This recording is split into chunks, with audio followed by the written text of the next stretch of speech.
Hey Stuart, how you going? Good.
Good evening everyone, welcome to FGME Cast for your Monday night. We're back for another week, and Monday night means just one thing on FGME Cast, and that is the trucks. And we're here tonight at the Charlotte Roval for 30 laps, which I'm sure will be interesting. No cautions tonight, of course, so it is flat out racing from the drop of the flag to that checker that somebody will be hoping to greet tonight. And I'm joined by Carl Withy, as always. Good evening, Carl. Good evening, Stuart. Good evening, everybody. Yes, we are here at Charlotte, North Carolina for the Roval tonight. Not quite an oval, not quite a road circuit. It's a bit of both mixed into one giant circuit. Very tricky track. Going to catch a few people out for sure. And you say no cautions tonight. Although coming into turn one, there is always that opportunity that a manual safety car might be thrown if there is such a big accident, just because it is such a tricky corner. Well, I was going to say, I mean, when I say no cautions, I mean the drivers will probably have to be cautious. These trucks, particularly tricky to drive around a street circuit, and this one, no different, I was going to say, no less difficult being a track within an oval. It's quite a tricky place to navigate. A lot of off-camber corners and blind corners as well that will catch you out if somebody has an incident in front of you. That one you mentioned, turn one, definitely one of those places. The pit exit as well is a little tricky. So there's a chance for plenty of incidents here this evening. Yeah, carnage is going to be one of the main factors of this race. It's very easy to get it wrong, very easy for a mistake to cost another driver as well, but it's very easy to cost yourself the race too. It's one of those tracks where it is so easy to make a mistake and lose it. There are so many walls that are close by. It's a little bit like racing at Monaco, because the walls are so close to the circuit. If you make a mistake, that's it. It is your night over and done with if you hit hard enough. Absolutely, just a big cheerio to Trev Mickelmore, jumped straight into the broadcast, settled in for another night with a good call. I love the compliment as always, but we'll see whether or not your man can get the job done. Just currently sitting in P14, just in the warm-up here, or in the practice. Probably all done for their practice, but in the warm-up anyway. Andrew Dyson, the man on screen fastest so far in the 041 DPF entry. Nice view of the hill there, plenty of good grass. Have to play with some of the camera angles tonight, they were not quite doing it justice. No, that's it. I was wondering when DPR changed to DPF. Hopefully, Josh Mickelmore will be racing with binocular vision tonight rather than monovision. Hopefully, the bee sting will have gone down a little bit. Unfortunately, Josh is getting stung last week in the just underneath the eye and causing him to be basically, effectively, only able to see out of one eye for a couple of races last week. So hopefully, all is well this week. Yeah, and didn't have a massive impact on his driving ability. I don't think he finished outside the top 5. No, I think it actually made him go faster, if anything. So if you want to go quicker, get stung by a bee. Shots fired. Speaking of people to watch tonight, Carl, if you've got it there, I'm going to put you on the spot as always. An update in the driver standings as we are halfway through Season 3 2021. Unbelievable, we're halfway through Season 3 already. Yeah, it's crazy to think that we are getting up to that point. It's not quite the halfway point. That's next week, of course, at Eldora. A very, very different place, Eldora, but we'll get to that later on, of course. But standings-wise, it is, I believe, Mr. Jason Martin in the lead, unsurprisingly, with 2 wins this season. Jason Martin is having a fantastic start to his truck season. He's 12 points ahead of Dave Douglas in second. Josh Mickelmore is also in joint second place. So having a really good run for the Mitch boys. Dave Douglas just separating those two just on count back. Matty Raymond is sitting in 4th position, 18 off the lead, 21 points off the lead. In 5th position is Scott Griffiths. A really good start to the season for Scott. Very consistent this season. No big top 5 finishes, but consistently been inside the top 10. Luke Trahere sits in 6th, 24 points down. 27 points down is Danny G, 27 points off the lead. 28 points off the lead is Ryan Jones in 8th. 9th is Stevie Dubb, the Season 1 truck champion, 29 off the lead. 34 points down in 10th is Mr. Andrew Dyson. And I'd say he's probably going to be moving up a couple of positions after tonight's race, because he is a bit of a road course specialist. Yeah, absolutely, Dyso, a road course specialist, that is no doubt. And I was just going to say, actually, just looking at the drivers at the top there, little bit of road experience coming out. Jason Martin said he was going to be interested to see how this one goes. Not one where he would favour himself, but he certainly will be up the front, you would suspect. But Andrew Dyson currently sitting at the top during practice. Michael Skurlock in second, Aidan Schultz in third. That's good for him up there as well. And Luke Trahere fourth, Riley Curtis fifth. So it's going to be a kind of a different race. Lachlan Capel jumping back in for the evening tonight. Sure. So that's an interesting one. Runner-up in the AM class of the Oz Pro Am Sim Series. So he will be an interesting one to watch. We haven't seen Lockie out for a while. No, that's it. Last time we saw Lachlan Capel out, he ended up here in the booth, I believe. He finished up in P3, I think it was. Yeah, podium on debut. So, yeah, very, very strong driver, Lachlan Capel. Very, very quick driver as well. So expect to see him expect him to go well here on this road course. Very different very different vehicle to be driving. GT3 is very different to one of these trucks. Much more horsepower in one of these things. No traction control, of course. No ABS. No great suspension system. No downforce. Narrow tyres. Too much power. It's the perfect recipe for a race car, really. That's it. It has a chassis, it has 4 wheels. I think that's about all it shares with the GT3 car. Very, very different beast, and something that is going to be very different for him to drive as well. So be interesting to see how he does in this one for sure. But good to see him out there again. Nice to see him having a run out there as well. One of the younger drivers in the sim racing community, and don't let his age fool you, because he is wise beyond his years for sure, and he is constantly learning as well. And that's the scary thing, is he is learning and getting quicker every single race. He gets quicker and learns more, and that's never a fun thing when you're a bit older. You're like, god damn it, these kids these days. Yeah, nice guy as well. So we'll keep an eye on Lockie as we get through the evening there. He's currently running in 6th, not too shabby at all when you say he's in front of the likes of Jason Martin and Danny G, of course, who snuck onto the podium in the chase race last Thursday night. Dave Douglas, don't expect him to sit down too long. Stevie Dubb down the grid a little bit as well. That's pretty normal, along with Matty Ray, so we'll get to see them make their way up here. It's going to be difficult to pass tonight, though. Well, it can be a bit tricky. I mean, you're going to be trying to force the driver in front of you to make a bit of a mistake. There are a few good passing opportunities, especially down towards the sort of bus stops, so turn 11 and turn 15 off the oval section, of course. They are good positions where you can sometimes make a bit of a move, especially down towards turn 15 before the start-finish line. We'll go over that a little bit more in the track guide later on.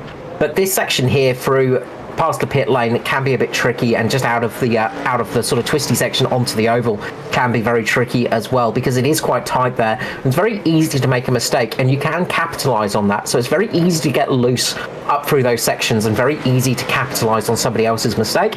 They run wide just a tiny bit, you can absolutely pounce on them, and all of a sudden you're going to gain a position or two.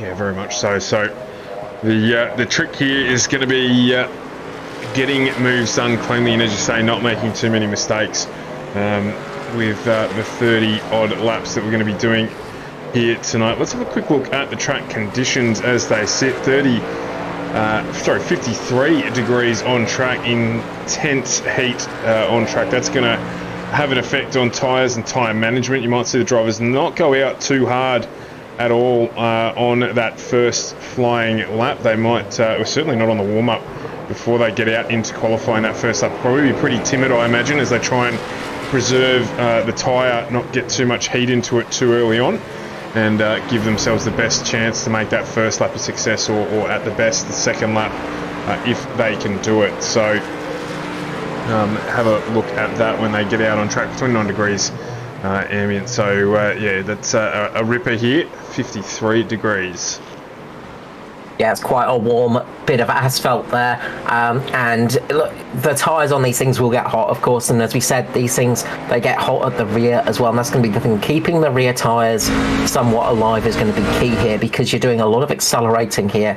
The fronts, of course, they get a lot of punishment because you're doing a lot more turning than they're used to. But the rear, if you're a bit trigger happy on the accelerator pedal, will go off very quickly. So the drivers that tend to have a bit of a more smooth driving style, or a little bit smoother on their pedals, they will get a huge advantage here tonight, be able to go a little bit longer, be able to keep those tyres fresher. Watch out for the undercut, because that's going to be a big advantage. Whoever comes in first, if say somebody pits on lap 15 and somebody stays out to lap 16, they are going to struggle to keep up with them. Of course, you do have fresher tyres for the end of the race, but if there's only a 1 lap difference, it's not as noticeable. That's it. So you might see somebody stick it out there, take some early punishment, and then come out on much fresher tyres and try and take advantage of that, but they will lose a lot of time. So it's just getting that trigger pulled at the right time. We saw, of course, if you've watched the IndyCar race from Laguna Seca this morning, no spoilers, but a driver made a huge advantage on those much fresher tyres towards the end of the race. I was going to jump on with Daiso here, but we're going to jump on with Lachlan Capel instead, only because we get this very attractive looking camera here from the roof of the car, so we're going to have a look at that one instead. Let's get that other thing off the screen there. And we'll just wait for Lockie to make his way around. We're going to put the pressure on him. And I'll bring that leaderboard up just in a moment or two. This bit here we were talking about, we'll get Carl to run us through. I won't spoil anything, but it's a funny thing. People, I think, probably think this is a pretty simple track to drive just because it's a circuit within an oval, so there can't be that much to it. But it's a fantastic place to race, very challenging to keep the car on the track, or the truck in this case. And if you're looking for a likeness, a little similar in driving to the V8 supercar that we all know, and that's why a lot of the guys that are quick in this generally you find are quick on a road course, are generally pretty quick in the V8 supercar as well. Yeah, that's it. It's sort of a little bit similar in that respect, just lots of power. So coming in to the final sector now, we're going to come across the start-finish line and start our lap here. Getting a good run out of that corner is important. Onto the oval we go for a brief moment into turn number 1. Very tight left-hander, dropping it down to around about first, second gear. Through this tight section now, over the crest of the hill of turn number 2, down towards turn number 3 and 4. This section, you need to just get the apex right. It's almost a double apex corner here. Now you're going to be going uphill towards turn number 5, just goes a little bit off there, takes a nice lot of runoff. Turn 5 is a tricky uphill corner. You're going to go over the crest of turn 6. This is where a lot of people will make a mistake. You can tag that wall on the inside and you will lose the rear here as you go through the dip down towards turn number 7. The left-hander, watch out for that wall on the outside as you come back onto the oval itself through turn number 8. Cut across the inside there, get back on the power as soon as possible. This is where you need to make up that speed. Long turn 14, of course, through the oval section is going to take you into the first of the bus stops, so turn 10 and 13. So in we come, left, right. This one you can take a bit more speed through. Watch out for the big blue sausage curbs. Use as much exit as you can. You don't want to go too quickly onto the banking because it will unsettle the truck and it can cause you to spin. Onto the banked oval again. Around we go. Towards turn 15. This one is a tricky one as it doubles back on itself. You've almost got to turn around completely, catch the curves perfectly there, gets nice towards the wall. Lachlan Capel up there in P1 at the moment with a 23.39. A very good lap. Flying lap. Done a really good job there, Lockie, to get that across the line. And Andrew Dyson just pips him there at the moment by 9/100. So we'll stick this with this one. Let's get this tower back up so people can keep an eye on what's going on. Get rid of that stuff across the bottom there as well. And just have a quick look at how this all transpires. So Lockie's got around for his second lap here. Aidan Schultz has jumped up into 3rd. Troy Davison 4th. Good result for him so far, with Christopher Finlay in 5th. Fair few drivers still to qualify. Jason Martin's out on his warm-up lap, as is Josh Mickelmore. Steve Williams about to complete his first flying lap. Luke Trahere jumps up into 3rd position with a 23.47. So some good performances here. There's going to be pressure up at the front. I was about to say, watch out for Luke Trahere because he's one of those drivers that is very quick on the road course. So here had a good weekend in the V8s apparently. Yeah, I got up with the win there with the FGM eCast 981 Motorsport team for a win at Bathurst, so that was a good result for us. Despite having the penalty of you driving with them, it's just incredible stuff, Stuart. Absolutely, yeah, no, we did well. 4 incident points for the race, and that was only me. So we did reasonably well across the 50 laps, and managed to take out the split that we were in. It wasn't a remarkably high split, but you've only got to beat the people you're racing with. You can't do any more than that. Congratulations on that. A win, a big win indeed, and good to see as well. It's nice when they come like that. So I'm just currently watching Aaron Hayden at the moment in the 59. Just coming through the final sector. How will this first lap be for him? Getting across the line and jumps up to P18 at the moment. So we'll want to try and improve on that if can. One of the newcomers to the series and a new face to the series I've not seen before. So it's nice to see some fresh faces out there. Always fun. Kay Donnelly's just jumped up into 4th place. 1:23.59 his first lap out. Some of the Riley Curtis as well, because I imagine Riley's going to set a decent time in the Stay Humble. Stay Humble car, of course. Riley Curtis, the 93. Josh Micklemore jumping up to P8 as well. Nice lap from him. His qualifying's been a bit of a bogey for Micklemore as of late, but a really good qualifying lap from Micklemore there. He's going to be pretty happy with that one. Definitely something he struggled with in the past couple of races, and it has cost him a little bit. Now, how does Riley Curtis do in the 93? Gets it across the line. Very pretty paint job done, of course, by Riley Curtis Designs. Does that jump him up? He must have got an incident on that lap. First lap. That's first lap. Okay. Yeah, that was his warm-up, so he is on his fly now. I think he's just clipped the wall, though.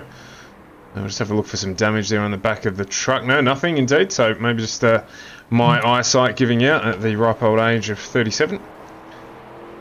Yeah, I'm just going back to have a look at that one, and no, you were right, he did indeed clip the wall, so just a tiny tap on that right hand side, so that's going to be aborted on this lap. And you can see he slowed down straight away, and he's just trying to cool those tyres down, so watch out for that one. Mr. Scurlock is out there as well. So how will Mickey Scurlock do tonight? We will find out, I'm sure. One of those other drivers that's pretty good on the old road circuit, Scurley.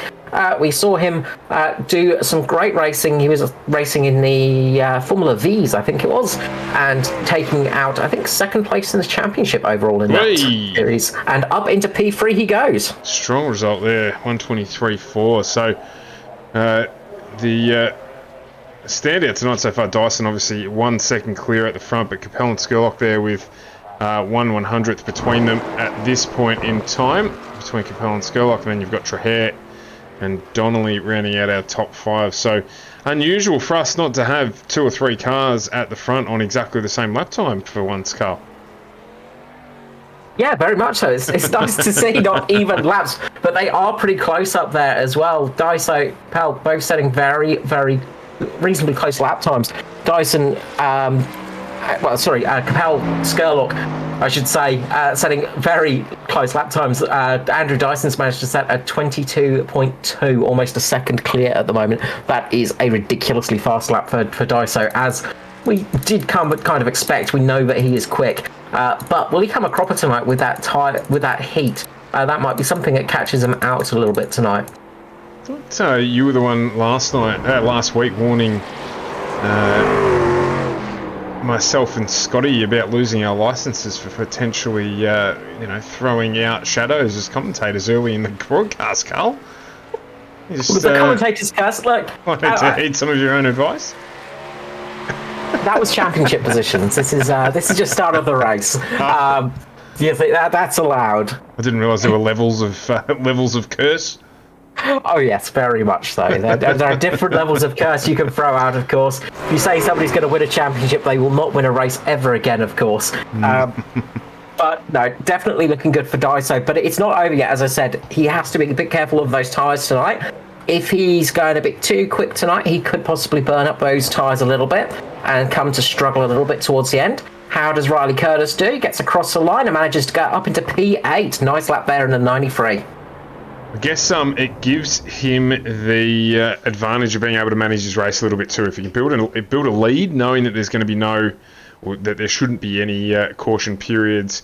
If he can build a lead, he'll be able to maintain it and manage his race, manage the pit stop where he can. Dave Douglas, Double D's just jumped into too many corners for stock cars. Dave, yes, absolutely, mate. There's plenty, but we're sure you will recover from down there. Unfortunately, not setting a time in 28th position, but we know you'll do better than that, mate. Look forward to seeing it. Oh, Josh Micklemore jumps in, says he agrees. Poor old Josh jumping into P11. Going to be a Daiso demo run, reckons Edward Foster. Yeah, probably will be, but we'll see. You never know what happens in the big city. The question is how many of the drivers have got the track map up on their steering wheel just so they know which way they're going. That tells you who is taking it seriously tonight. If they've got the track maps glued to their steering wheel so they know where the corners are, we know who's taking it seriously tonight. Riley Curtis says it's bloody hot out there. Yeah, Riley, it is. Mount Panorama on the weekend for the 1000 touched 60 degrees though, so you guys have got it made at 53. Oh, only 60 degrees. God, there's somebody in iRacing who thinks that Mount Panorama is located in the middle of bloody Central Australia, I'm sure, but of course we know it's not. So anyway, enough of that discussion. All Australia's the same. It's all about kangaroos and hot. Absolutely, it is. Yeah. It's all the same to everybody who doesn't live here. Right, we've got Andrew Dyson with a dominating performance on pole position. Lachlan Capel in second place. Then it's Skirley and Trahair off second row with Donnelly and Schultz off row 3. Then it's Jason Martin, Riley Curtis off 4 with Davison and Finlay off 5. Then Josh Micklemore and Luke Georgeson off row 6, excuse me. Then we roll it back a page, forward a page, back a page.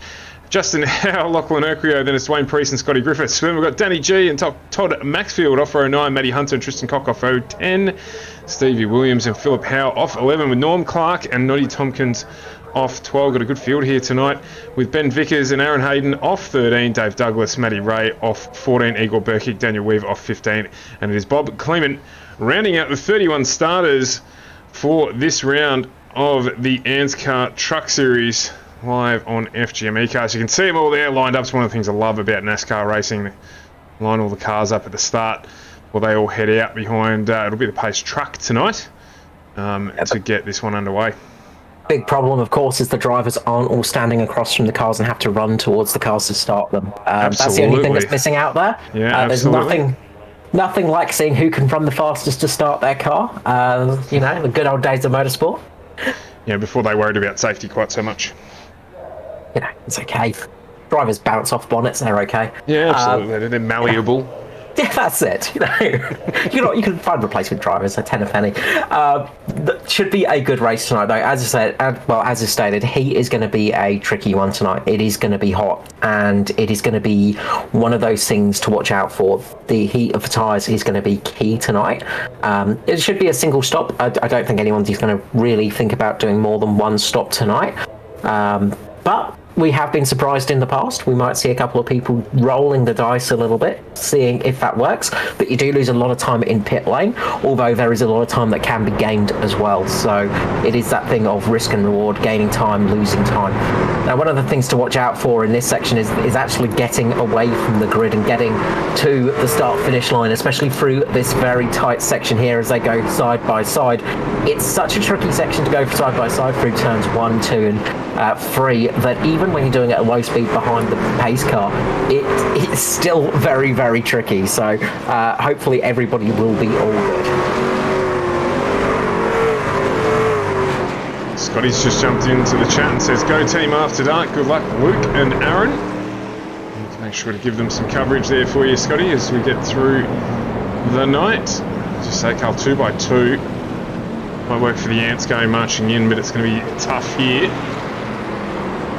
Start of the race. Good qualifying for Luke Georgeson up there at P12. So nice qualifying from him up there for the After Dark team. Team After Dark. Sorry. So good for him. And as I said, pointed out Aaron Hayden as well, new to the series as well. So nice to see a new face out there. Not the qualifying he would have wanted for sure, but starting down towards the back is not always a bad thing. If there's a big accident in the front of the pack, then if you pick your way through, you can make up a lot of positions. There's plenty of love in the room for After Dark Racing, so boys there got plenty of wings on their shoulders for this evening's race. Good to see a few comers into the chat as well. Welcome to the stream. Yeah, pleasure to have you all with us for the first time.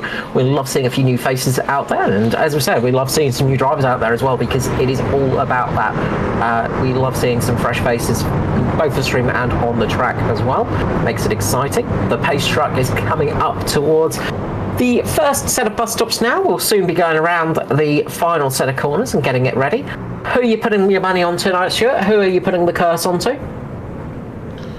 You won't thank me for it. We're going to put money on Luke, just to Luke Trahair, just for an outsider. I mean, I think Daiso, unless some sort of alien invasion or catastrophe happens on tracks, probably got this one sewn up. But we'll see how he goes.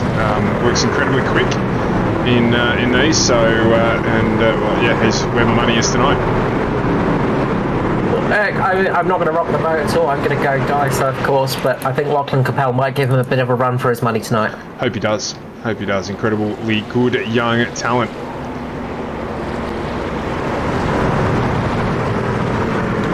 So, pace truck pulls in. When will we go green?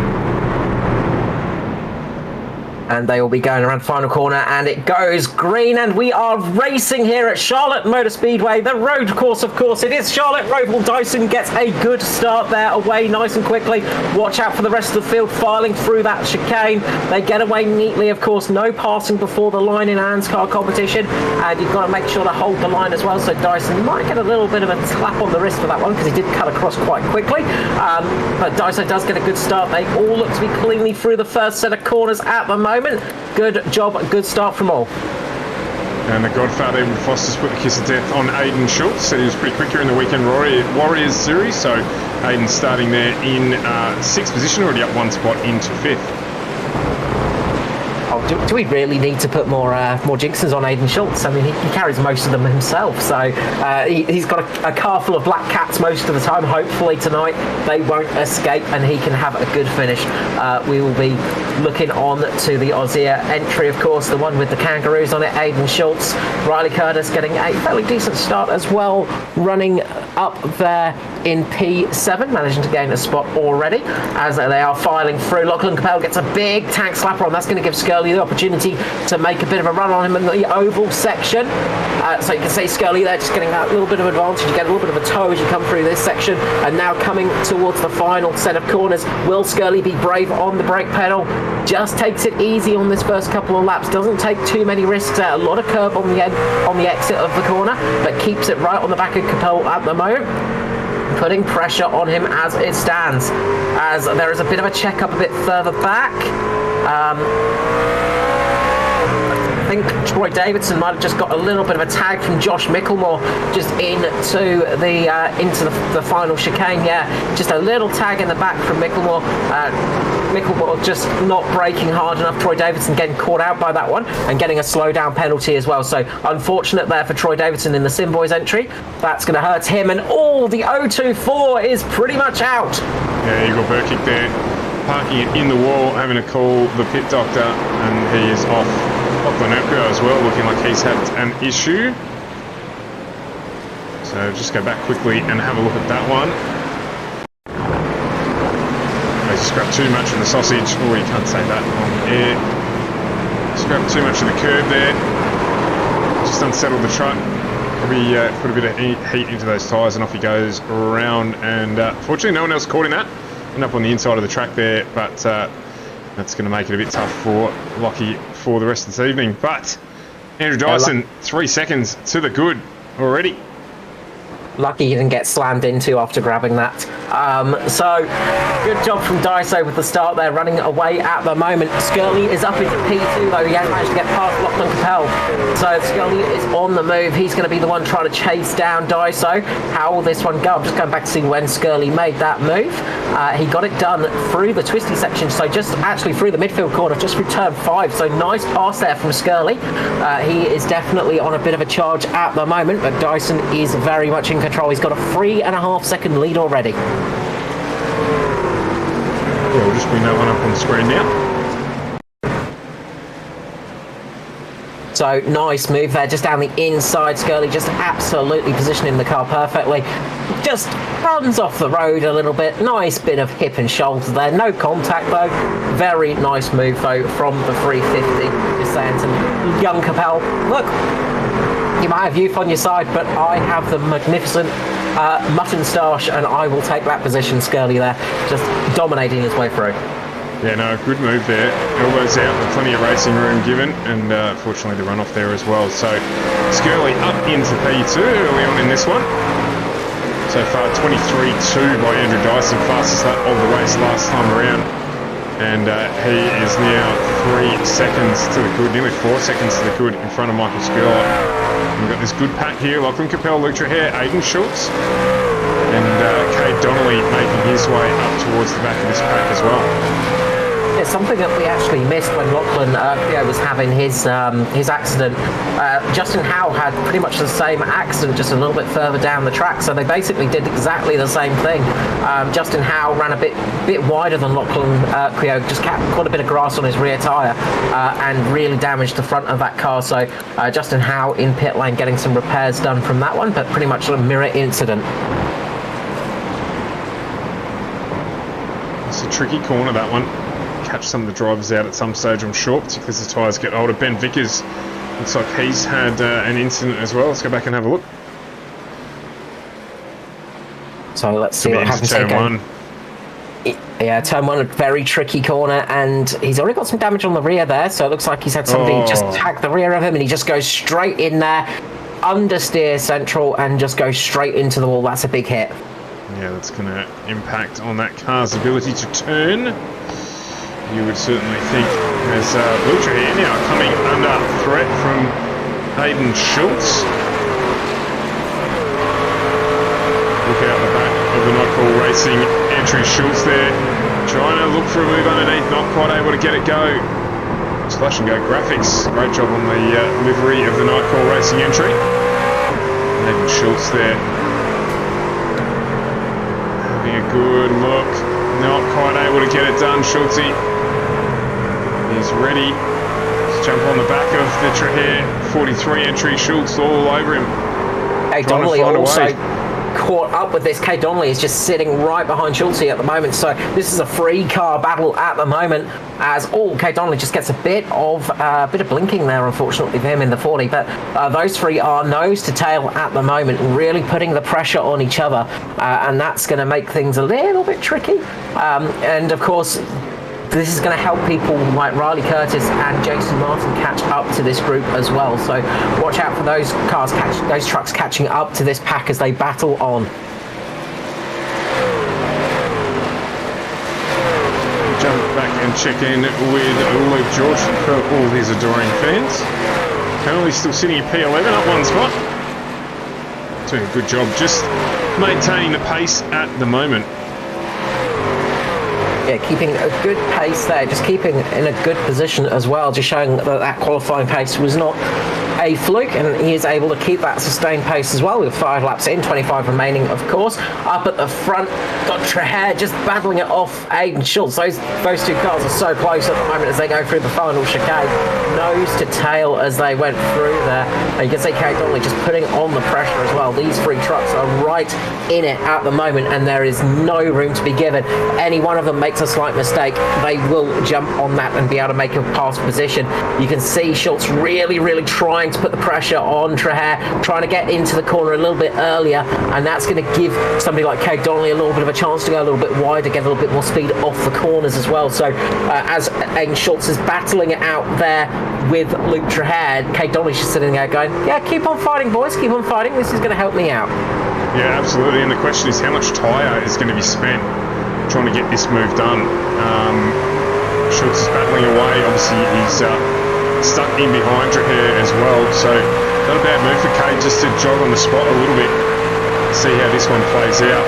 Conserve a little bit of tyre life and you might be able to get the move done on both of them in a few laps time. Oh, little swagger there under brakes from Traher, and then again on the exit Schultz just can't find a way at the moment, just couldn't quite get a good enough run out of the exit of the infield onto the banking, and now he's susceptible, I should say, to Kate Donnelly. Donnelly's having looked down the inside. Schultz will be able to defend here. Going down, great pictures out of the back of the NASCAR Racing car. Get and have a look at both of those drivers. Kate lost a lot then. Got real wide, almost wide enough to hit the wall, you'd think. And Schultz lives to see another day. He's now got a bit of work to do to catch up onto the back of Traher. Yeah, Schultz just giving him a little bit of hip and shoulder action there, just moving him a little bit in the corner, blocking him off a little bit. So nice move there between those two. And Kate Donnelly's just going to have to catch back up to that battle now. So he'll be trying to catch up there, and he'll also have that red mist probably descending a little bit in his eyes as he got just taken a little bit out of the action by Aiden Schultz. We've got a good battle going on with Danny G at the moment, and the 16 of Todd Maxfield as well. Those are battling away for position. Danny G, the silent assassin, we saw him sneak his way into the Cup top 3 last week out of nowhere, just appear as if by magic, getting that P3 position. Yeah, absolutely. Still not mystified by him being there, but by his quiet approach to the podium. Stevie Dubb just behind him as well. So battle here developing. Another one of the Simboys entries. Troy Davison just jumped on the back here. Matty Hunter not too far off in the distance as this battle continues to develop. Another one that's now going is Riley Curtis, Jason Martin. 310s here between Curtis and Martin. You can see out the front there, that's Straher and Schultz. You've also got off in the distance, Skurlock and Capel. That gap's closed between Skurlock. Oh, as he gets a little bit loose there on the exit. Too much of the go juice for the 93, and that's allowed Martin to catch up a little bit more. Yeah, Tyres will be off a bit. Yeah, I was about to say, this is where the tyres will just start dropping off a little bit. That rubber will be getting a little bit worn, and you just got to be careful of it popping. Nobody likes it when a rubber pops on them. Oh, as a round goes Todd Maxfield. Big instant for Todd Maxfield coming out of the chicane. He's gone completely around. Just going to have a little look at that one again. I think he's just lost it going over into one of the big sausages. And around he goes, just gets on the power a little bit too early, gets squirrely down the front straight, gets a bit of contact from behind from Danny G, and that spins him around. Nothing Danny G could do about that there is the bystander in it. Maxfield's decided that it's a better idea to jump out of that one. If we jump back on board here with Andrew Dyson, who's just out for a casual Sunday jog. Yeah, Dyson just sitting out there, just casually, just chipping away at the moment, enjoying himself, just having a bit of a lone time out there at the moment. But he's just got to be careful because, as I say, if somebody like Skurlock or Capel comes in a little bit early, they gain quite a bit of time on him with fresh tyres, come out in front of him, and it can be tricky to pass here sometimes. So they might be thinking about doing a bit of that undercut. We'll see how that one works out. Yeah, absolutely. As Aaron Hayden looks like has had an issue, so let's bring that one up on the replay. So coming down towards the bus stop here, the first set. Looks like he's just lost that rear a little bit and then gone across the sausage curb, spun it round, then done the big flick, got it back around, of course, and then underway once more. You just got to be a bit careful when doing that because the rear tyres do get very, very hot, and there's a lot of cars coming up towards him as well. So he's been looking at his timing sheets. You can see, look, Pinocchio there got really close to him, and he's actually managed to get past him as well. So Urquio has managed to get past Hayden. As up front, we've got Schultz and Traher at the moment side by side as they come through turn number 5 up towards turn number 6. Schultz has got the position made, and absolutely beautiful pass there by Hayden Schultz, but Luke Traher hasn't seen the end of this yet. Traher could get a good run off. He just needs to get a great run off this corner. He could possibly do something under brakes at the end of this bit of straight. Absolutely, that was a replay there, but you're right, he could have got that done. So it is still on here for 4th and 5th position. Lachlan Capel's checked out. He's just managing his business behind Michael Skurlock. You can see them just off in the distance there. So this battle's still one of the closest on track as we speak. Dave Douglas, Tristan Cock fighting away here as well. So Dave Douglas down underneath. Looks like he's going to get that move done. Douglas up 9 positions now. So making his way through the field up into 18th. Yeah, the Big D is working his way through the field nice and quickly. Double D Dave Douglas, of course, former commentator, showing that commentators have got pace out on track. Just has happened. Curse of the commentator there, completely curse of the commentator. I take full responsibility for that. Sorry about that, Dave. Losing it out of the chicane there, a bit too much power on. He's got a bit of damage on the front as well. That was sustained a bit earlier in the race, but Dave Douglas absolutely losing that rear end, and that's going to be, he's going to have a loose rear for the rest of the lap now. There's a lot of innuendo in the broadcast tonight, Carl. I'm not sure if I'm loving it or not liking it at all, but we'll keep it going anyway. Loose ends, lots of sausage anyway. We'll move on. Just you brought up the sausages. That wasn't me. Don't blame me for all of this. Who made the rubber joke? Who made the rubber joke? Oh dear me. Anyway, that's where we're at on a Monday. So tune in tomorrow night to see how much further the stream drops down. In fact, we're not on tomorrow night. We've got a night off. Maybe that's the problem. Matty Ray, another one up 5 positions as the camera drops away here. So I'm going to have arthritis in the fingers after tonight on the cameras. But Matty Ray moved up 5 positions. He's now up behind Aaron Hayden, who's recovering from that spin. And Aaron Hayden has done well to keep that out there, along with Ben Vickers. Lachlan Urquio recovering as well. And of course, Dave Douglas, who we saw in that spin just before in front of them. So this pack will compress. As just in the background there, I think Norm Clark just gets real loose. That was a big moment there for the Natari car. He managed to save it though. Quick hands of the veteran Norman Clark. Really good save there from him. Great job of just keeping that car alive. Meanwhile, Andrew Dyson is busy just getting a few people lapped right now. He's just lapping Noddy Tompkins at the moment, and I think he's catching up to Norman Clark and Manny Raymond in a short bit of time, so watch out for that one, because he is absolutely flying at the moment in the Phoenix Smokers DPR car. Daiso doing his usual magic out on the twisty courses, of course. But one of the big things we said about Daiso this year is he has been having a great season on the ovals as well, not just the road courses. He has been improving everywhere, and that's a scary prospect for everyone. Meanwhile, Skurlock has got a little bit of a gap over Capel. Capel is just catching up to him now though, so those two are setting pretty much even lap times. They've been going at it for a while. Skurlock's got a little bit more pace, but Capel's just holding onto the back there. Aidan Schultz has managed to make a bit of a gap over Luke Traher. Just as I say that though, he just gets very close to the wall. A little bit of damage to the front of the 52 there. Not going to affect him too much though. Luke Traher sitting there in 5th position with Kay Donnelly in 6th at the moment. He's catching back up to that pack.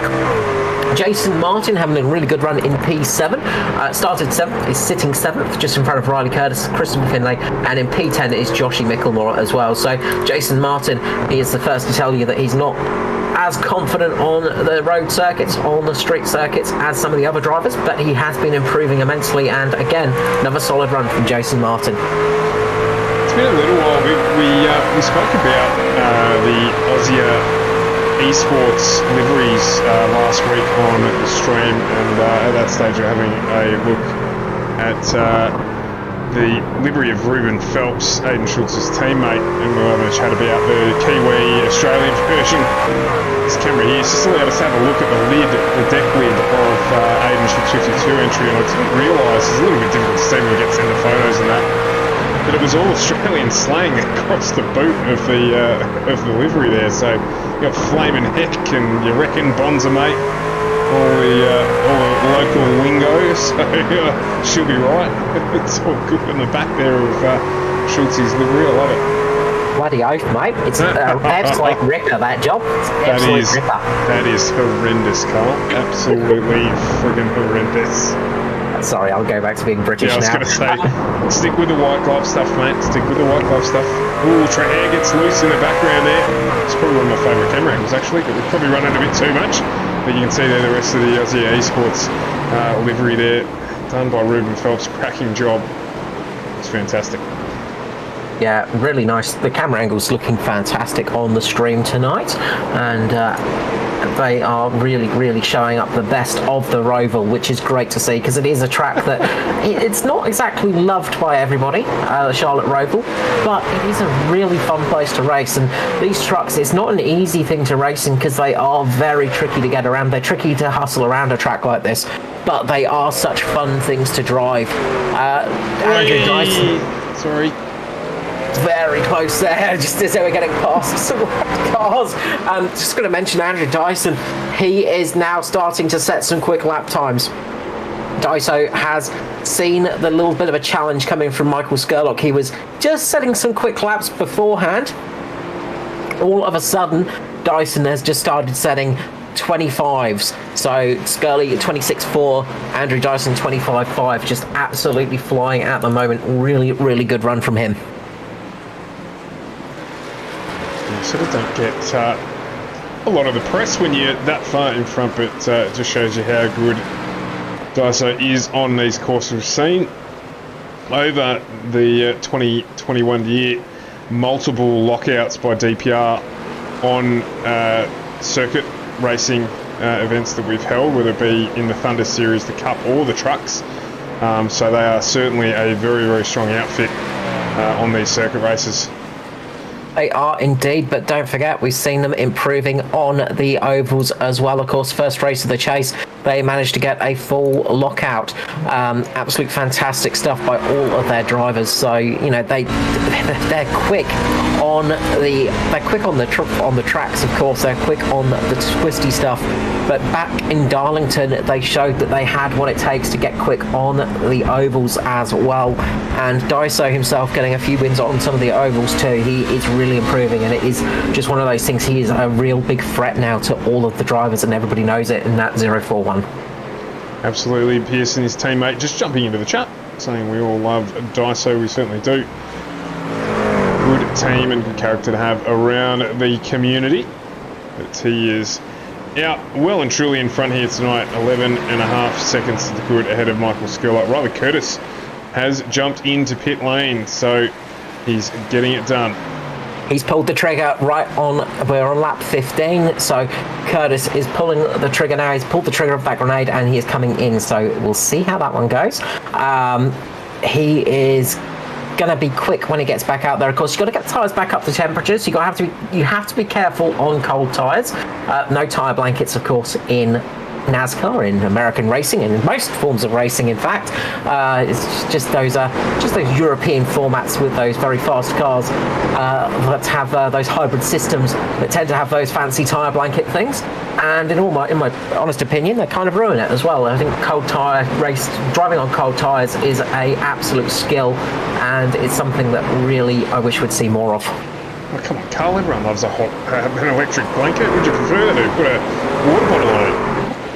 So I think an ice pack on the tyres before they go out would be much more exciting. That would be. We have seen that as well, of course. Yes. Ice on tyres to try and cool them down in temperatures that are too hot. So it does happen. There's been a big shout out for the after dark cars. So better give the fans what they want. We're having a look here again at Luke, and he's just recovering well. We had a little bit of an incident, but he's back up into P11. You can see some damage on the front of the truck there. Chrome plated number livery. Looks very good according to High Glue. Agree with that one. Does look good. Danny G just making his way past in the Mitch Motorsport, the orange Mitch Motorsport car. Not quite the metallic orange of the number on Luke Georgeson, but Danny G making his way through in the orange and black Mitch Motorsport car, getting a nice move done there on Luke. Of course, Luke, one of the newer drivers to the series, and been making some good waves, so had some fantastic runs and been running very well as well. So definitely one to keep an eye out for the future. Meanwhile, it's only Riley Curtis that's really come into pit lane. We've got he's currently just getting out there on his first lap out, so we'll see how he goes in a short while, see how much quicker he is on those fresh tyres. I imagine there will be a vast difference in time on there, and it wouldn't surprise me to see a few of the front runner drivers just to start thinking about coming into pit lane. You might see somebody like Luke Trahair possibly doing it, or even Cade Donnelly. I'd say Cade Donnelly is probably a big suspect for it, because he would get quite a big advantage coming in now. He might get a good run. Yeah, absolutely. The gap's just closing as well between Skirley and Capel. So, just see it there. It's just closed up ever so much. Just a few tenths here or there from Capel over a couple of laps. So he's doing very well.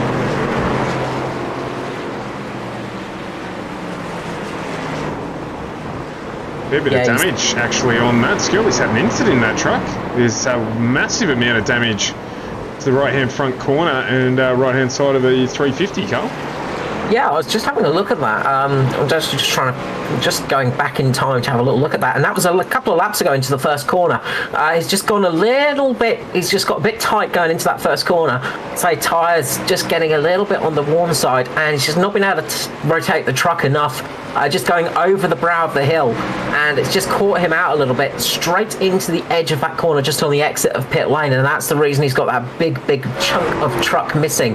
So really affecting, and that's going to cost him a lot of time. And you can see Capel already catching up to him. Capel is really catching up behind him now and setting some good pace there. Watch out on this one, because I think Capel's going to actually move past Skirley if it keeps this way, and I think Skirley's probably going to have to think about getting something done in pit lane, because I think that's affecting it a little bit. Probably a bit of suspension damage done to it. A little bit of steering, and as well, Schultz now tyres sort of coming back to Trahair. That gap widened and out to nearly a second. Yeah, Schultz just getting a bit loose as he got into the first corner there. That rear end just stepping out on him. He just had to catch that one. Quick hands of Aidan Schultz, but that truck is becoming a little bit of a handful. Not the easiest thing to handle at the moment, but he is doing a good job just keeping it on the track, keeping it on the black stuff at the moment. But Luke Trahair's definitely got a bit more pace, saved a little bit more tyre in that vehicle. To give you an idea of the speed difference at the moment, Riley Curtis out there, quickest guy on track, setting a 26 dead. Meanwhile, you've got it's not that big of a 25.8 for Riley Curtis. There we go, that's better. My timing just needed to update.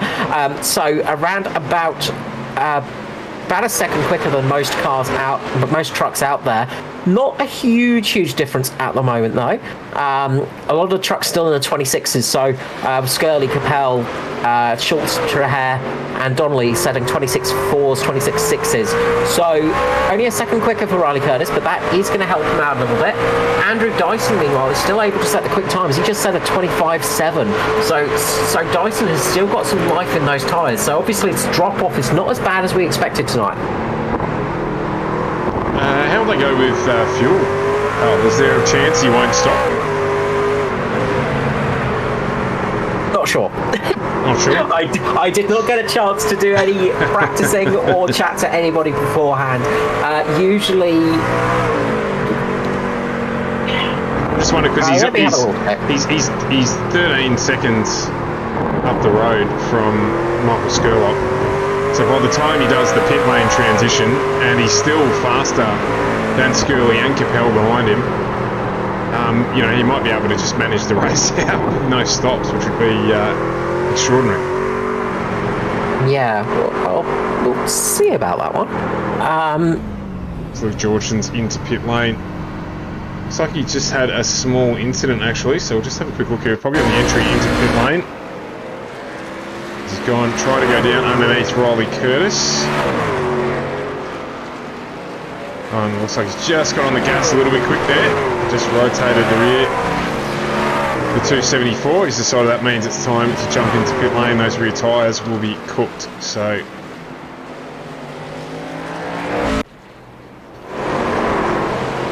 getting the tyres put on the 274 and he is back out of the lane.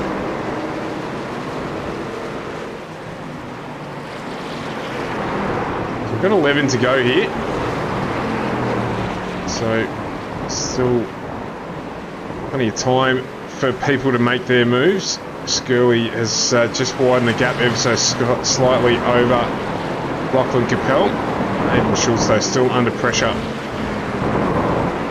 from Luke Trahair behind him. Yeah, so fuel wise should be fine. So apparently they're okay for fuel. It's just going to be tyres. So sorry, I was just having a bit of a check of that out through some of the sources. Oh well, actually no, I'm wrong because my source is actually wrong timing on there. So yeah, fuel is just on touch and go because Dave Douglas has just had to pit for fuel. So Double D he was running a little bit short on fuel. And he's had some trouble, so unfortunately Double D, Dave Douglas, has had to pull out of the race. So that's who I was actually trying to track down on the socials and just have a little bit of a sneaky look to see how it was going, and it was a little bit behind. So we know that some of these guys are very good at fuel saving, so it's probably going to be only by a couple of laps or so if they're going to be tight on fuel. But it's how well they can save fuel, and we've seen it before. We've seen it time and time again in the series, some masterful fuel saving attempts, even getting to a stage where you run out at turn 3 and still make it to the end side by side with people across the line, a la Skurlock in the Xfinity series last week.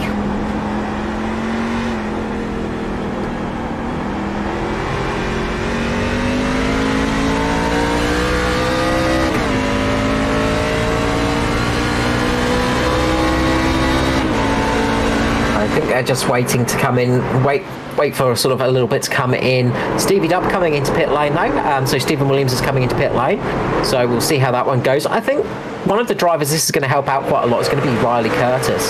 So Riley Curtis is going to jump up a fair few positions, and with these guys leaving it so long to come into pit lane, they might not have the time to actually catch back up and make a move. Meanwhile, Kay Donnelly is making a move on Luke Trahere, so they're side by side coming towards the bus stop.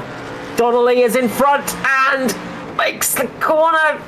Doesn't quite do it. Just catches Trahere, turns in a little bit early. There, Trahere was not giving up that corner. But fair contact there, in all honesty. Trahere could have braked a little bit earlier there because Cave Donnelly had that corner. It was a very, very close one there, but Donnelly was not going to be giving up that corner for sure. And Trahere just getting caught up a little bit. Donnelly having to go across the old sausages, and that's probably going to cost him a slowdown, but he has made it across there.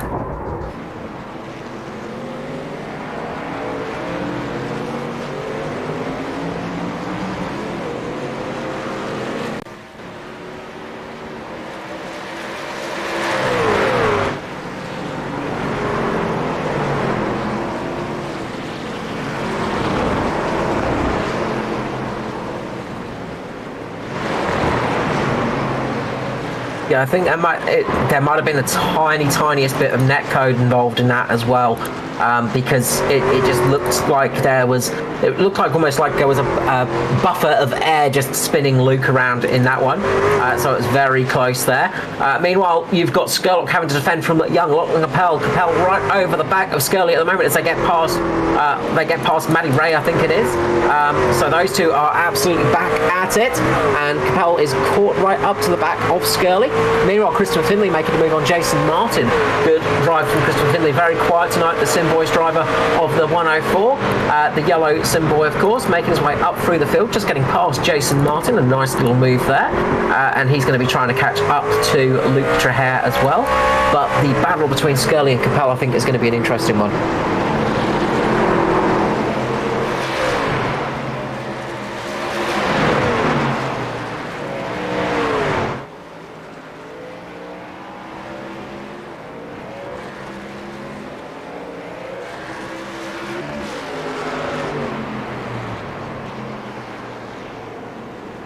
And Kay Donnelly has got past Aidan Schultz as well. So Schultz getting caught up. A little bit of a mistake coming out of the second chicane. So making a bit of a mistake, and that's cost him dearly. Donnelly just catching right up to him. So Schultz, I think, possibly getting a slowdown penalty. Just going back to have a little look at that one. Or no, it just got completely out wide, rubbed it against the wall, just didn't have the exit speed off there. And it gave Kay Donnelly the chance to get past. So in a space of a couple of laps, Kay Donnelly has gone from 6th position to 4th. Really nice drive from Donnelly. Good run tonight for Donnelly in the number 40 Simboys entry.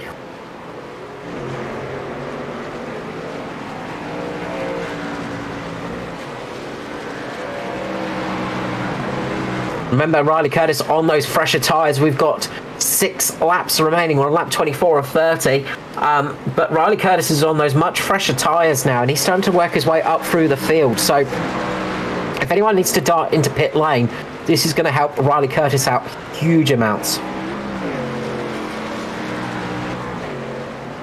And usually we have an issue for Matty Ray. Quite a dirty looking truck for him.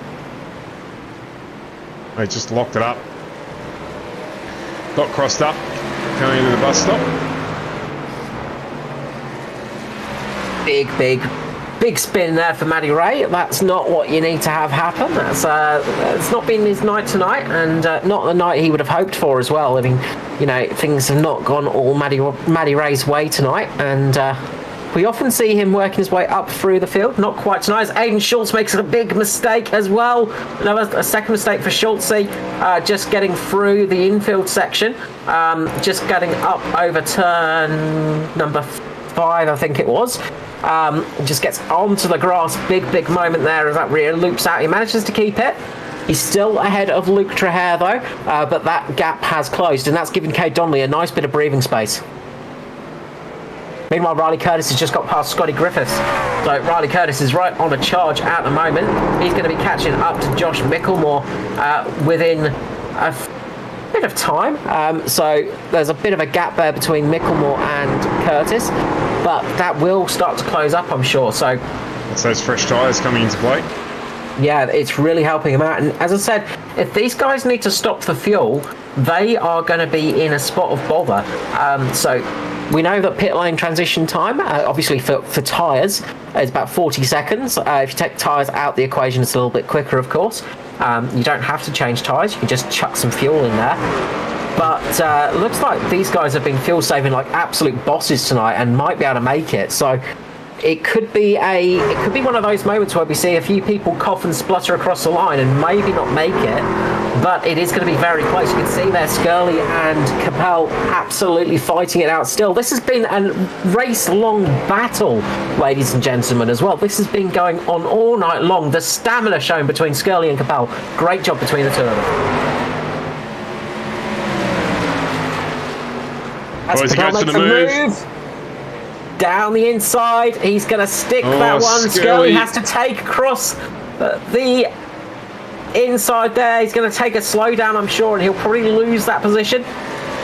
So he'll let him through here because Scully will be like, look, I lost that one fairly. I think Capel's actually like, no, I want to pass you actually properly. He's just sitting back there. I heard Scully across the radio being like, look, just go through. But Capel wants to actually make the move on merit, so this battle is absolutely on. They are just having fun out there at the moment. Maybe just preferring to follow along than have to defend? Well, one of the things, Capel might be running a little bit shy on fuel, and just through the oval section, you just get a little bit of draft. So it might just give him that ability just to save a little bit. So that might be the thinking behind that one. He might be just like, okay, I don't actually want to be in the lead here. So that's the only thing I can think of, because he had that offered up to him on a plate. So yeah, that's interesting to see. That might be just how tight it is on fuel at the moment, that is the case.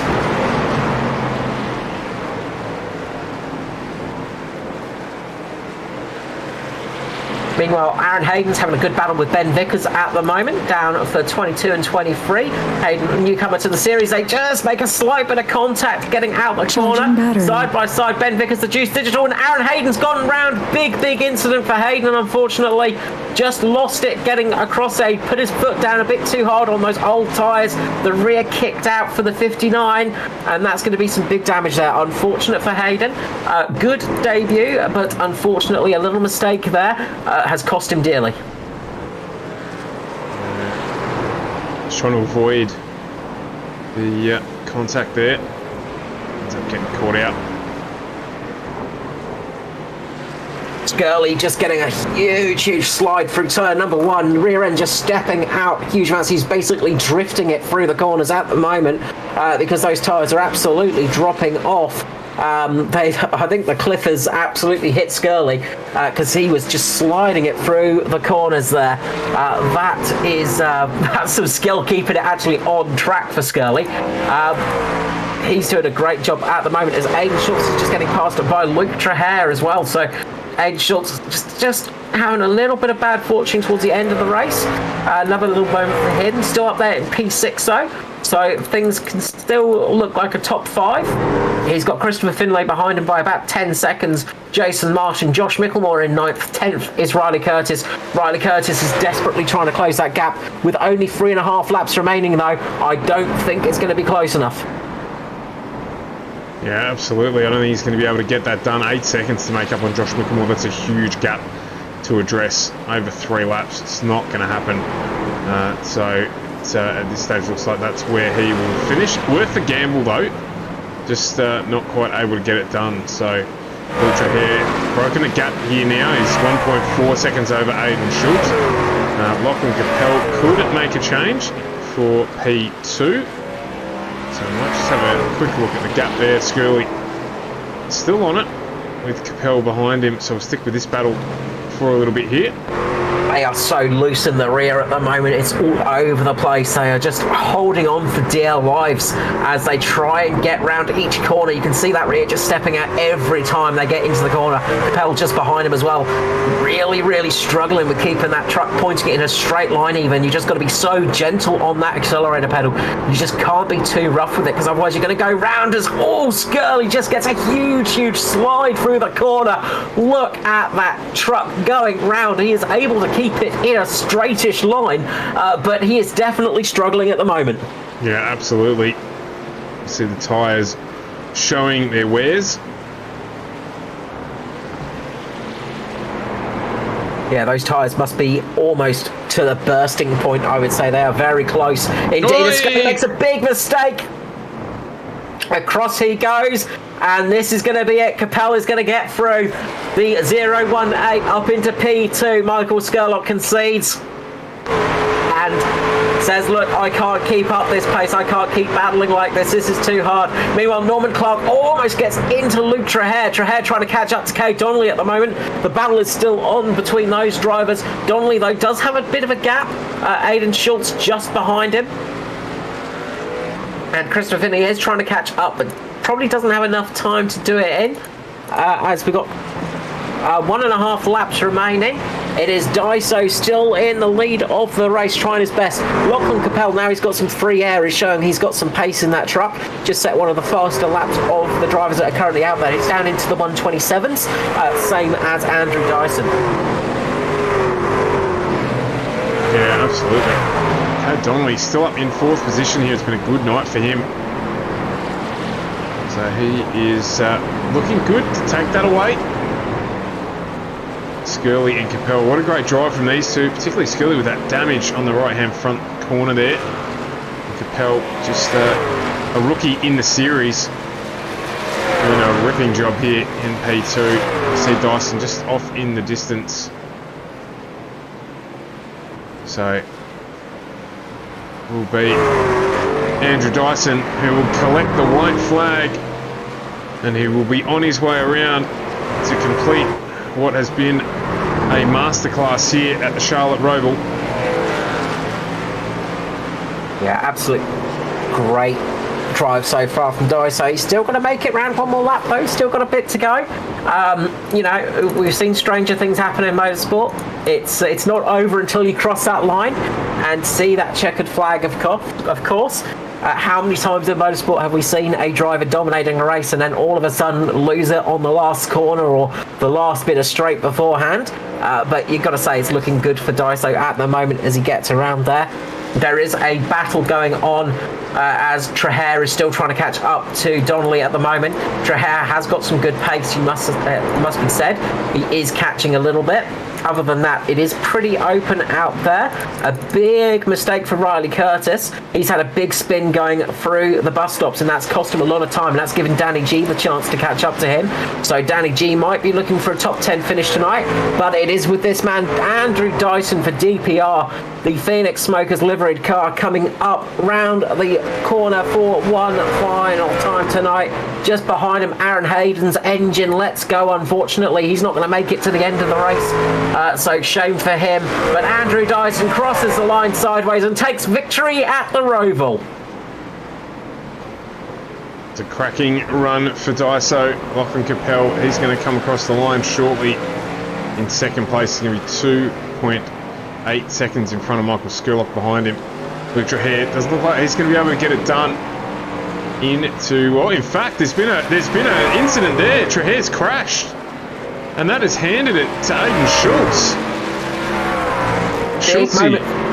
But Trahair, he got into the wall on the entry to the corner, and that spun him around. So huge incident for Trahair. That's cost him a couple of positions because Christopher Finley got past as well. So Finley managed to move up there as well. So good night for the Sim boys as Aidan Schultz crosses the line with Christopher Finley in 6th position. Luke Trahair 7th. 8th is going to be Jason Martin, and then Josh Micklemore will be coming across for the Mitch Motorsport team. Not a Mitch Motorsport dominant night tonight, but they managed to get 2 cars in the top 10 at least. 2 cars in the top 10, only 3 eyes between them. Let's bring that incident with Luke Trahair up on screen and thank us for this. Does this come into the bus stop? Watch him just snag the wall a little bit. He just gets a bit too close to the entrance to the wall there. He's trying his best to straight line that to try and catch Kay Donnelly. Can't quite do it and just makes that mistake going in. Manages to get the truck pointing back the right way, but too little too late. As you can see, Christopher Finley just sneaking his way through there. Really nice run from Christopher Finley from 10th to 6th position. 4 positions gained in the race. One of the bigger gainers. Biggest gainer of the race is Stephen Williams. 7 positions up to 14th position. And Maddie Raymond, 7 positions up in 21st. One of the higher big gainers is Danny G in P11, gained 6 positions. So some big gainers tonight, but it is Andrew Dyson taking the victory. Absolute masterclass from Dyso tonight. Yeah, and of course, just quickly, of course, if you want to hear more from Dyson, of course, make sure to catch the cup when it is on. We have the pre-interview, of course, and it will be with tonight's winner, Mr. Andrew Dyson. It's just doing his drifting, as we were hoping he would do. Getting involved there in the 041. Look at that, he's just showing he's got stuff to spare. Look at that. Just showing off completely, and who can blame him? You know, we said it before, Dyson is an incredibly fast driver. We've seen it before. Ozpass as well. Dyso, of course, taking the win at Hockenheim last time out in the Enduro, giving that Ferrari its farewell, but coming here tonight and absolutely showing that he has it made for the Roval. So, Andrew Dyson, Lachlan Capel, Michael Skurlock, your final podium for tonight. They will be joining us very shortly. Then it's Kate Donnelly, Age Schultz in the top 5 with Christopher Finlay and Luke Trahair. 6 and 7, Jason Martin, Josh Mickelmore, 8, 9, and Riley Curtis rounding out the top 10 with Danny G, Scott Griffiths, Troy Davison, Stephen Williams, my apologies, Luke Georgeson, Matty Hunter, Lachlan Urquo. Then we've got Dwayne Priest, Luke Georgeson, and Norm Clark and Tristan Cock rounding out our top 20 finishes for tonight. Yeah, good run from Luke Georgeson. Managed to make up he unfortunately lost a couple of positions from his qualifying place of 12th down to 15th, but another strong run in the series, and showing that he is improving that a little bit. A bit of course, road courses and these things not the easiest things to get around, but he's been having a good season so far. So joining us up in the booth are some people that are having a very good season at the moment. We'll start off with, for a traditional place of 3rd, with Mr. Michael Skurlock. Welcome to the booth, Mr. Skurley. Congratulations on P3. Yeah, thanks, mate. It's exhausting, that is. I was about to say, the young man behind you put you under a lot of pressure through that race. Yeah, he wouldn't let me go. I was like, finally, there was a few parts of the race where I got a little bit of a gap, and I'm like, oh, here we go. Now I'm feeling it. Now I remember how to do this again, you know, and hit a few apexes and then look behind and he's still right there. And I'm like, man. And then I started just getting like crazy on the brakes, trying to brake for that chicane, and the rear end's just swinging around and that. I was like, oh, no. It just got harder and harder, to be honest.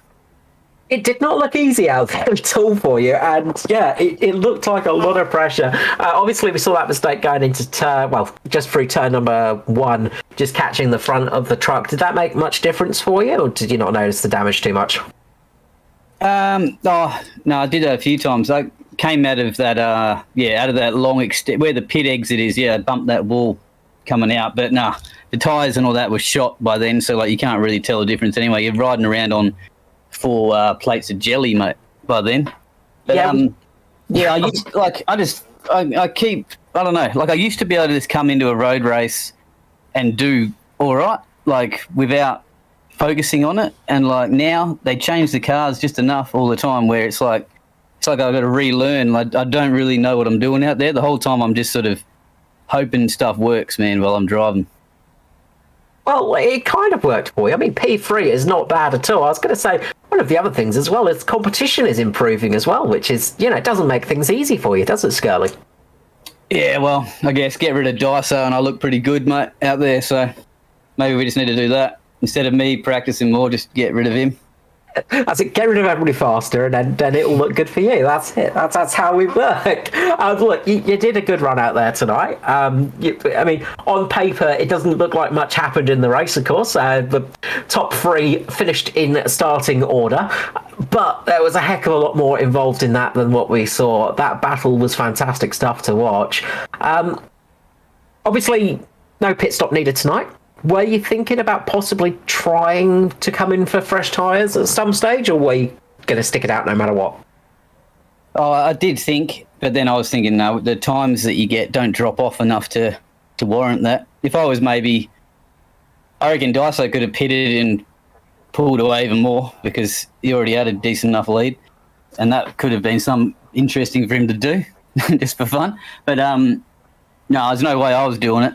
If I was probably halfway back in the pack, I would have, just for, see what you can gain. But no, I wasn't. But yeah, kudos to Lockie there. He held in there. Obviously about halfway, I realised I'm probably just holding him up a bit, and yeah, at the end he showed his tyres are obviously a lot better than mine at the end. Yeah, no, a fantastic battle between you both, and we saw that little mistake over the chicane the first time it happened, and the battle kept on going between you two, which gave us some great entertainment on the stream, so thank you both for that one. But before I let you go, Mr. Scurley, the usual thing of shout out and love to all of your adoring fans. Yeah, just shout out to the Banditos, BMX Banditos, you boys, FGM Ecast, ANZCAR, everyone that joins the races every week. Congrats to Daiso, and well done to Lockie there as well. Good work. Thank you so much, Mr. Scurley. Pleasure to have you up in the booth. I hope we'll get to speak to you again soon. Thank you. Next up, we'll head to P2. Lachlan Capel, congratulations on that P2 finish there, mate. Putting the pressure on Scurley all the way through that race.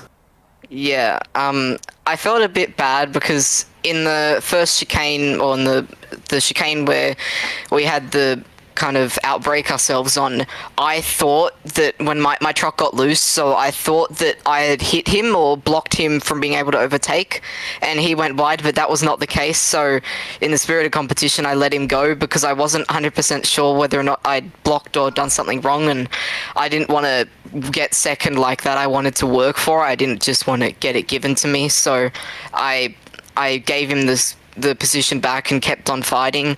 I knew from the beginning of the race it was going to be a manage of who could manage the tyres best, and I from my last ANZCAR debut, I was pretty decent at that, so it was just a matter of not slamming the throttle on and basically only using about half throttle for the entire race, especially on the exits of corners, and I'd say my start could have been a bit better. I could have pushed a little bit harder, but I ended up getting Scurley in the end, so it didn't really matter too much. But props to him for being able to be such a hard opponent to try and beat, and yeah, it was a very difficult race.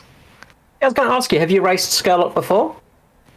I think the only time I raced him was in the Xfinity race where he pit me by like 0.5 seconds or something from running out of fuel on the end of from the end of the race.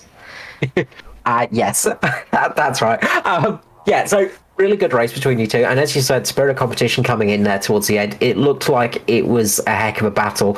Did you enjoy yourself? That's the big question I've got to ask next. I mean, I came in here just tonight just to have some fun. I had some fun, learning these cars is so difficult, and then at the end when you get to finish, you get to try and do some drifts on the dead tires, so you have a little go at that. This league's really fun, and despite all the seriousness you get from the GT3 leagues and such, it's just another separate area of racing, and I very much enjoy it. So, look, congratulations on another podium finish in ANZCAR. You're doing good on your debuts. Next, you have to try up in the Cup Series and see if you can get a podium in that one. Congratulations again, Lachlan. Well done. And before I let you go, the usual thing of shout out and love to any sponsors and people listening in tonight. Yeah, I'd love to come into the Cup Series at some point, but I have to wait my turn. I know there are many other drivers in the series who very much deserve it, so it's not my decision to call, but if I do get a spot, I'll take it. But yeah, I'd just like to thank FGM Ecast, you guys, for putting on week in, week out such great broadcasts, ANZCAR for doing this fun league, and Computer Technology Corporation for sponsoring me throughout my journey of sim racing. Congratulations. Thank you so much, Lachlan. Hopefully we will get to speak to you again in ANZCAR at some stage. Yeah, for sure. Thanks, Carl. Next up, we will head to the winner of that race, one lonely Mr. Andrew Dyson. I kind of didn't see many people in that race, did you? I saw lots of cars, but they weren't really the ones I was racing. That sounds really arrogant, I shouldn't say that. There's a few cars out there, don't worry, and everyone was doing a great job tonight. Look, domination.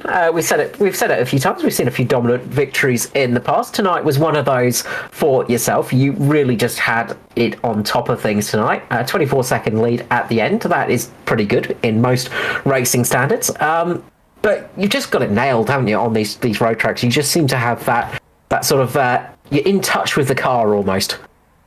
Oh yeah, don't know about that. I just really enjoy these cars, man, and they're a lot of fun to throw around. The trucks in particular, they're a little bit softer than the that is softer sprung than the cup cars. So you can throw them around a little bit and smash them over the curbs and stuff.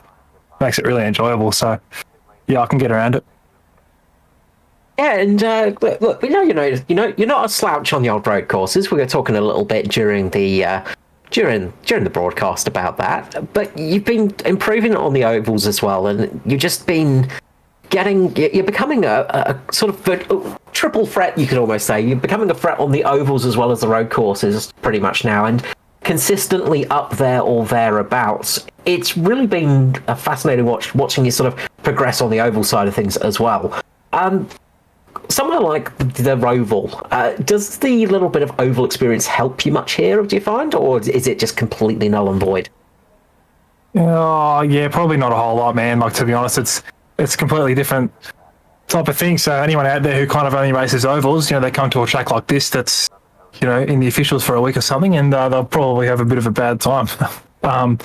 Unless, of course, they spend a bit of time practicing, as possible. But yeah, it's a completely different kettle of fish. And this track goes, pretty hard in most cars. So even in MX-5s, it's really hard just to get it just right. So supercars, even, like all that sort of stuff. And it's it's really front dependent. This track, you got to have a good front end on the car. And funnily enough, this thing didn't really have all that much front end in it.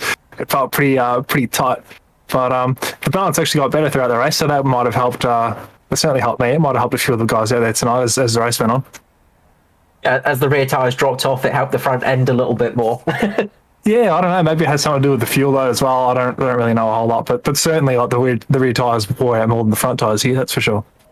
No, look, great drive from you tonight. It's been a good couple of weeks for you as well on FGM Ecast. We've seen you up in the booth a few times, and I'm sure we'll get you back in the booth many times more throughout the towards the end of the year.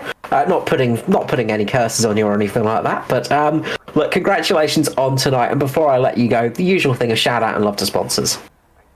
Yeah, thanks, man. Thanks to you guys for putting on the broadcast as always. Thanks to all the team at ANZCAR. Put the races on, not just these ones, the other races we have throughout the week, and it's been a great year so far. Hopefully we can have a good finish to the year. Hopefully I can get some chats to you boys in the right races. That is the cup races coming up, but just got to get my head down with that. Thanks to all the boys in the team, and thanks to our sponsors, Simrix.com, Phoenix Smokers, Southwest and Hoist, and all those other lovely supporters we have on the car that you see each week and in each league. Appreciate all your help, and looking forward to the cup race this week. No worries. Thank you so much, Di. So pleasure to have you up here in the booth, and I'm sure we'll speak to you again in the not too distant future. Hopefully. Thanks, guys. Well done, mate.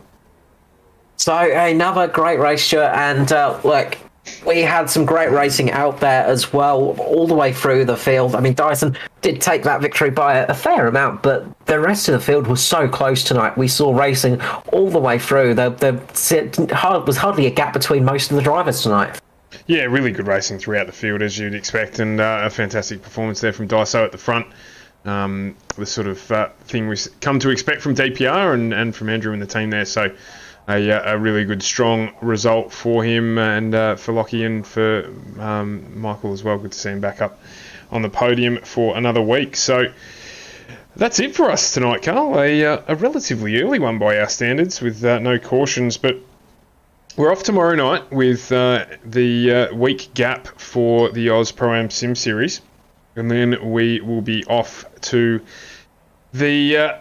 where are we tomorrow? On Wednesday night with the Thunder Series, we're off to Vegas.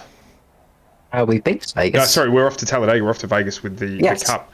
We're off to the 1 week difference has thrown me out on the schedule. We're off to Talladega. So we've got another race coming up there with the Thunder Series, equally entering halfway through its second season, and then obviously back with the Cup on Thursday night with the usual format that you'll see there. And in fact, we've got that man Andrew Dyson on the driver interview as well. So join us on Thursday night if you're not around on Wednesday. And other than that, that is it for us tonight for another night. Thank you to you, Carl. And we will see everyone back here on Wednesday night from 7:45 on FGME Cast, your E-Place for Pace. Thanks very much for joining in, and we will see you then.